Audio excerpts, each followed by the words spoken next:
नमस्कार, मैं शिवानी। रूबरू बिहार में आपका स्वागत है। आज है 17 अक्टूबर। चलिए फटाफट बढ़ते हैं बिहार की अब तक की 20 बड़ी खबरों के साथ।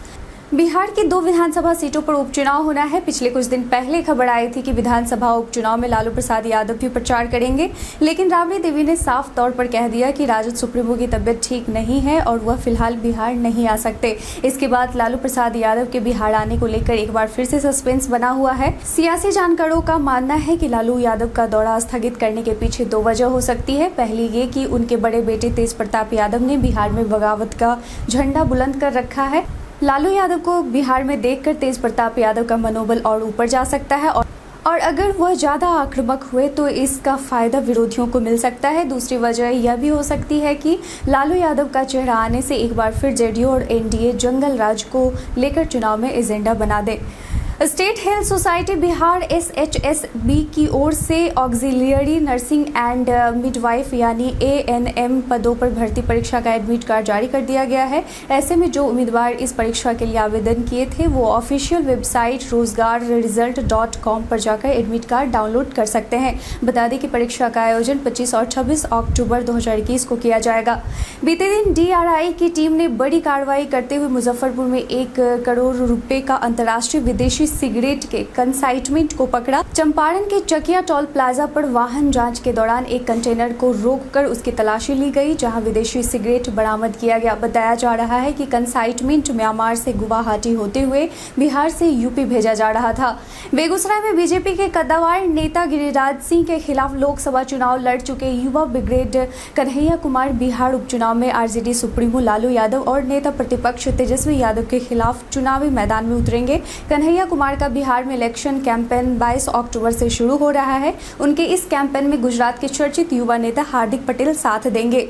VTR के शीतकालीन सत्र का आगाज कर दिया गया है। CF ने सैलानियों की जिप्सियों को हरी झंडी दिखाकर जंगल सफारी के लिए रवाना किया। सत्र शुरू होने के साथ ही पर्यटकों ने जंगल सफारी का आनंद लिया। इस बार माहौल अनुकूल रहने के कारण पर्यटकों की संख्या बढ़ने की संभावना के कारण जंगल सफारी के अलावा अन्य वाहनों को पहले से ही अनुबंधित करने की प्रक्रिया शुरू कर दी गई है।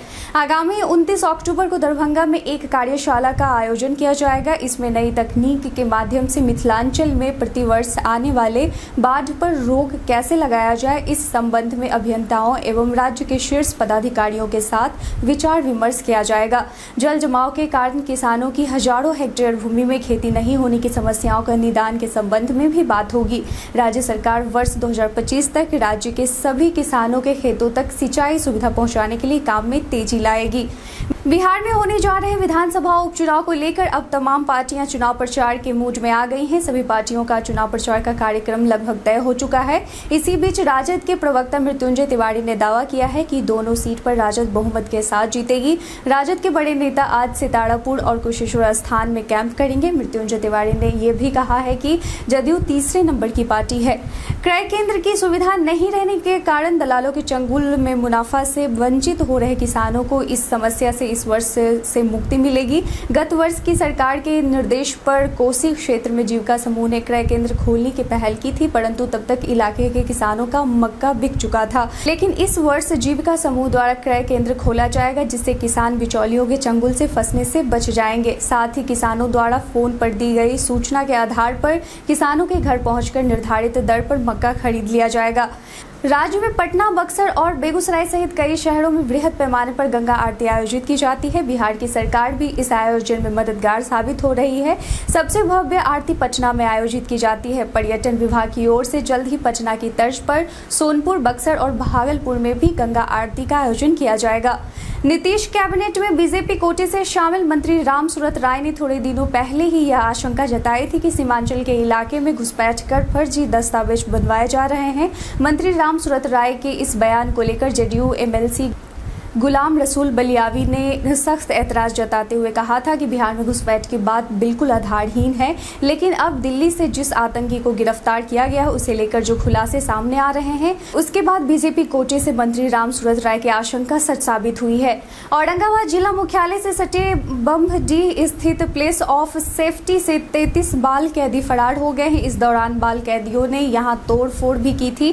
खाना नहीं मिलने की शिकायत करते हुए बाल कैदियों ने शुक्रवार को भी जमकर हंगामा किया था और बीते दिन बाल कैदियों के फरार होने का मामला दर्ज किया गया है। अभिनेता प्रकाश झा की शॉर्ट फिल्म हाईवे नाइट्स ने best of India shorts film festival 2021 में ग्रैंड जूरी पुरस्कार जीता है, जिसके बाद फिल्म के लिए ऑस्कर 2023 का रास्ता साफ हो गया है। इस अवसर पर बात करते हुए प्रकाश झा ने कहा कि मैं यह खबर सुनकर उत्साहित हूं और मैं पूरी टीम को बधाई देता हूं। यह एक महत्वपूर्ण संदेश वाली फिल्म है और मुझे उम्मीद है कि फिल्म पूरे देश में थिएटर, डिजिटल और टेलीविजन प्रसारण के साथ दुनिया के व्यापक दर्शकों तक पहुंचेगा। कोरोना के हालात की समीक्षा करते हुए सीएम नीतीश ने अधिकारियों को कई आवश्यक निर्देश दिए। मुख्यमंत्री ने कहा कि दीपावली और लोक आस्था का महापर्व छठ के मौके पर बिहार आने वाले लोगों की कोरोना की जांच की जाए। वहीं हर रेलवे स्टेशन, बस पड़ाव और इंटर स्टेट चेक पॉइंट पर भी नजर रखने का निर्देश दिया गया है। जिन्होंने वैक्सीन का कोई भी डोज नहीं लिया है वो जल्द से जल्द वैक्सीन लें और जिनके पास आधार कार्ड नहीं है उन्हें कोई अन्य पहचान के आधार पर वैक्सीन लगाई जाए। बिहार पंचायत चुनाव में मतदाताओं को जागरूक करने के लिए मशहूर लोक गायिका पद्म भूषण शारदा सिन्हा ने एक खास गीत गाया है। वह इस गीत में मतदाताओं से पंचायत चुनाव में बढ़ चढ़कर वोट देने की अपील कर रही हैं। साथ ही इस बार बिहार पंचायत चुनाव में क्या कुछ अलग हो रहा है उसकी जानकारी भी वह इस गीत के माध्यम से दे रही हैं। दरअसल बिहार राज्य निर्वाचन आयोग ने स्वर कोकिला शारदा सिन्हा के साथ एक खास वीडियो तैयार कराया है। बिहार के जेलों में 20 महीने के बाद बंद कैदियों और उनके परिजनों की अब सीधी मुलाकात हो सकेगी, जिसको लेकर जेल प्रशासन ने तैयारियां शुरू कर दी हैं। जेल प्रशासन ने बिहार के सभी जेलों के अधीक्षक को तैयार रहने को कहा है। अब सिर्फ जेल प्रशासन के निर्देश का इंतजार किया जा रहा है। दरअसल कोरोना वायरस के मामलों में कमी आने के बाद कारा एवं सुधार सेवाएं निरीक्षालय ने कैदियों का उनके परिजन से मुलाकात करने की इजाजत दे दी है। उम्मीद जताई जा रही है कि आगामी 2-4 दिनों के अंदर ही इस व्यवस्था की शुरुआत कर दी जाएगी। राजद के प्रदेश उपाध्यक्ष और बिहार विधान परिषद के पूर्व उपसभापति सलीम परवेज का राजद से मोह भंग हो चुका है। सलीम परवेज आज जदयू की सदस्यता लेंगे। आरजेडी कार्यालय में 6 टन का लालटेन लगाया जाएगा, जिसकी तैयारी जोरों पर चल रही है। आरजेडी के सबसे वजनी लालटेन को लेकर अब विवाद शुरू हो गया है। जेडीयू संसदीय बोर्ड के अध्यक्ष उपेंद्र कुशवाहा ने इसे नौटंकी करार दिया है। उन्होंने कहा कि आरजेडी 6 या 9 टन का लालटेन लगा ले, बिहार की जनता सब कुछ जानती है। इनके और इनके लालटेन राज को देख चुकी है। दुर्गा पूजा खत्म होने के तुरंत बाद ही आरजेडी चुनाव प्रचार के लिए फुल एक्शन मोड में आ गई है। प्रतिपक्ष के नेता तेजस्वी यादव तारापुर विधानसभा शनिवार देर रात पहुंच गए हैं। 16, 17, 18 और 19 अक्टूबर तक वह तारापुर में रहकर नुक्कड़ सभा, चुनावी सभा एवं पंचायतों का दौरा कर आरजेडी उम्मीदवार अरुण साह के लिए वोट मांगेंगे। बीते दिन केंद्रीय मंत्री अश्विनी कुमार चौबे जम्मू कश्मीर से आतंकियों द्वारा मारे गए भागलपुर के जगदीशपुर थाना क्षेत्र के वीरेंद्र पासवान के श्राद्ध कर्म में शामिल होने उनके गांव वादे सैदपुर पहुंचे। यहाँ उन्होंने पीड़ित स्वजनों से मुलाकात कर उन्हें सांत्वना दी। उन्होंने शोक व्यक्त करते हुए कहा कि भारत सरकार और भारत के लोग आतंकवादियों को कभी माफ नहीं करने वाले हैं।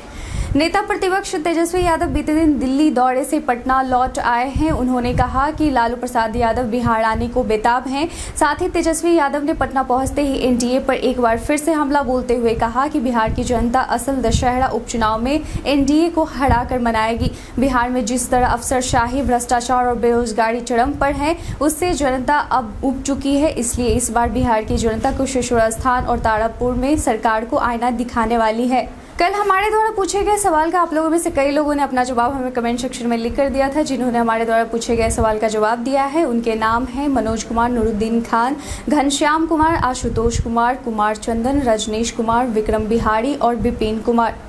इसके साथ ही चलते हैं आज के सवाल की ओर। आपके अनुसार लालू प्रसाद यादव का बिहार विधानसभा उपचुनाव में नहीं आने से प्रभाव पड़ेगा या नहीं? अपना जवाब कमेंट सेक्शन में लिखकर हमें जरूर दें। आज बिहार की तमाम खबरों के साथ जुड़े रहने के लिए देखते रहें रूबरू बिहार। धन्यवाद।